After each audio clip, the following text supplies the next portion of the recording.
আমাদের সেই হিন্দু ভাইদের উপরে কখনো জুলুম কিংবা নির্যাতন কখনো খারাপ কিছু করেনি। যারা করেছে তারা কিন্তু দোষর ছিল, তারা কিন্তু দেশ ছেড়ে পালিয়েছে। এখন সেই ইস্যুটাকে তারা কেন্দ্র করে এখনও যারা কিছু কিছু দোষও রয়ে গেছে, যারা আগামী নির্বাচনকে বানচাল করার জন্য চেষ্টা করছে, তারাই একটি মহল, একটি ষড়যন্ত্রকারীরা, তারা ধর্মকে টেনে এনে তারা এই মুস্তাফিজকে কলকাতা থেকে রিলিজ করে দিয়েছে। এবং যেই নিরাপত্তাহীনতার যে ইস্যুটা চলে এসছে সামনে, এটা কিন্তু অন্যতম কারণ। এখানে মুস্তাফিজ কিংবা আমাদের যে ক্রিকেট বোর্ড, তার চেয়েও বড় ইস্যু হচ্ছে ধর্ম।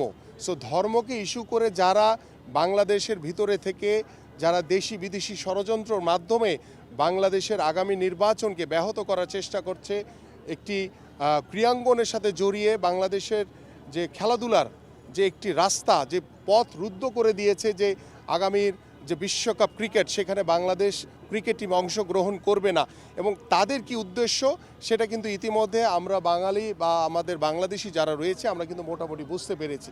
সো আমার কাছে মনে হয় যে ধর্মকে ইস্যু করে যারা এই ধরনের কর্মকাণ্ড করছে তাদের বিষয়ে আমাদের আরও বেশি সতর্ক থাকতে হবে। এবং আমরা দেখছি যে আমাদের রীতিমতো আমাদের বেশ কিছু হত্যাকাণ্ড আপনারা দেখেছেন, যেমন আমাদের গতকালকে আমাদের আজিজুর রহমান মুসাব্বিরকে যে হত্যা করেছে, এটাও কিন্তু একটি সেই আগামী নির্বাচনকে ব্যাহত করার একটি অপচেষ্টা। সো আমরা সতর্ক থাকব সবাই, এবং আমরা আগামী নির্বাচনের মাধ্যমে একটি অবাধ সুষ্ঠু নিরপেক্ষ নির্বাচনের মাধ্যমে আমরা একটি গণতান্ত্রিক বাংলাদেশ গড়ে তুলব, এবং সেই গণতান্ত্রিক বাংলাদেশের ক্রীড়াঙ্গন হবে শতভাগ স্বাধীন এবং উন্মুক্তভাবে আমরা সকলেই যাতে সেই ক্রিয়াগুলো আমরা উদযাপন করতে পারি। তামিম ইকবাল আপনার কাছে একটা চাওয়া চেয়েছেন যে আসলে বড় ব্যবধানে আপনি ভোটে নির্বাচিত হয়ে যখন আসবেন তখন আপনার কাছে যে চাওয়াটা চেয়েছে আর কি, আপনি যে ক্রীড়াঙ্গনের যে উন্নতি, আপনি কতটা আশাবাদী যে আপনি করতে পারবেন? দেখেন, আমরা ইতিমধ্যে আমাদের মাননীয় ভারপ্রাপ্ত চেয়ারম্যান জনাব তারেক রহমান বলেছেন যে we have a plan. So সেই প্ল্যান মোতাবেক কিন্তু আমরা আগামীর বাংলাদেশের ক্রীড়াঙ্গনকে সাজানোর জন্য আমি প্রথমেই বলেছি যে আমরা খেলাধুলাকে পেশা হিসেবে প্রতিষ্ঠিত করতে চাই। আমরা আমাদের জাতীয় শিক্ষাক্রমে চতুর্থ শ্রেণী থেকে খেলাধুলাকে বাধ্যতামূলক করতে চাই।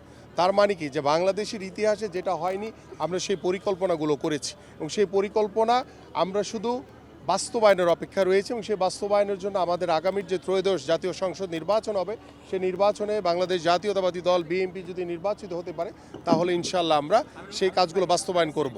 দেখেন, আমরা দেশের ক্রীড়াঙ্গন, দেশের ক্রিকেট বোদ্ধা যারা রয়েছেন, আপনারা যারা ক্রীড়া সাংবাদিক রয়েছেন, এবং আইসিসির সাথে কথা বলেই আমরা এটা সমাধান করব। কারণ কখনোই কোনো ক্রিকেট বা খেলাধুলা পার্মানেন্টলি বন্ধ হয়ে যেতে পারে না। হয়তোবা সাময়িক কিছু সমস্যা আমরা ফেস করব, বাট সেগুলোকে আমরা কাটিয়ে উঠে কীভাবে আগামীর ক্রীড়াঙ্গন বা আগামীর ক্রিকেটকে কিভাবে সচল করা যায়, সব কিছুর মূল লক্ষ্য হচ্ছে আমার ক্রিকেট যাতে ক্ষতিগ্রস্ত না হয়, আমার খেলোয়াড়রা যাতে ক্ষতিগ্রস্ত না হয়।